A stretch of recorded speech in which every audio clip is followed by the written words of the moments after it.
Europe 1, bonjour. Raphaël Duchemin. À 6h21, mon invité Hervé Le Treut ce matin. Bonjour. Bonjour. Et merci d'être avec nous. Vous êtes climatologue, membre de l'Académie des sciences, directeur de recherche au CNRS. Et si vous êtes avec nous ce matin, c'est parce que tout simplement, on a besoin de comprendre. Irma a tout dévasté sur son passage en arrivant sur Saint-Barthélemy, sur Saint-Martin. Elle est désormais sur la Floride où elle fait évidemment là aussi des ravages. On sait voir arriver ces ouragans, Hervé Le Treut, prédire leur trajectoire, leur puissance aussi. Est-ce qu'ils vont, dans les années à venir, se multiplier ?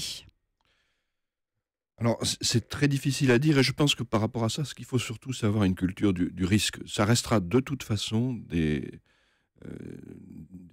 catastrophes qui frapperont un petit peu à l'improviste, des régions où il y a une population de plus en plus importante. J'ai lu que, par exemple, à Tampa, la dernière fois qu'il y avait eu un cyclone, il y avait 10 000 habitants, il y en a 4 millions maintenant. Donc en fait, je crois que par rapport à ça, ce qu'il faut, c'est développer une culture du risque et la développer avec une certaine anticipation, parce que on va avoir des régions du monde où les îles vont être confrontées au problème de la montée du niveau de la mer aussi, qui peut renforcer l'importance de l'impact des cyclones. Voilà, donc je pense qu'il faut avoir cette culture du risque, quoi qu'il arrive. 20% de précipitations de plus attendues dans les années qui viennent, qui pourraient évidemment aussi augmenter l'intensité de 10% dans des climats plus chauds. C'est aussi finalement une des raisons pour lesquelles il va falloir prévoir davantage. Oui, je pense qu'on n'a pas tout à fait conscience du fait que le problème du changement climatique, c'est un problème évolutif. On ajoute toujours des gaz à effet de serre dans l'atmosphère, donc notre action passée, notre action d'aujourd'hui a une incidence sur ce qui va se passer. Voilà. Et donc, on peut dire que ce qu'on voit aujourd'hui, c'est le résultat de nos émissions de gaz à effet de serre dans les dernières décennies. Les émissions d'aujourd'hui vont conditionner le climat de demain et il faut se préparer à ce climat de demain. Donc, avoir une anticipation qui soit une anticipation à plusieurs décennies quand on va reconstruire.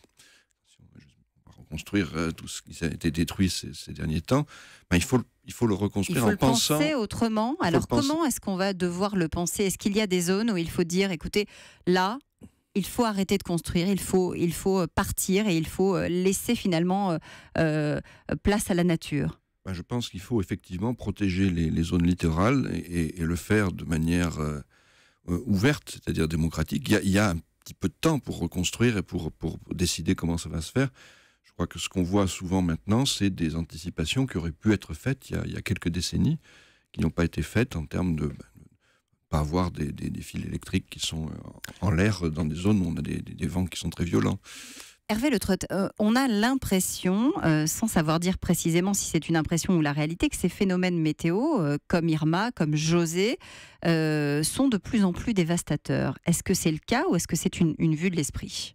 Est-ce qu'on a des statistiques ? On a peu de statistiques dès que les événements sont très rares. Donc on sait que les événements les plus puissants sont des événements qui heureusement sont moins nombreux.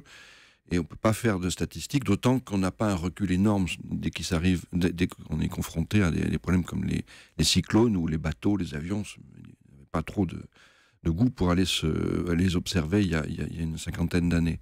Donc on peut pas dire, mais on a des arguments quand même pour dire qu'il y a un risque d'amplification qui est lié tout simplement au fait que c'est la chaleur de l'eau qui est un des marqueurs de ces événements. Et ce qu'on sait aussi, c'est que d'autres régions qui ne sont pas touchées aujourd'hui vont l'être demain ou après-demain.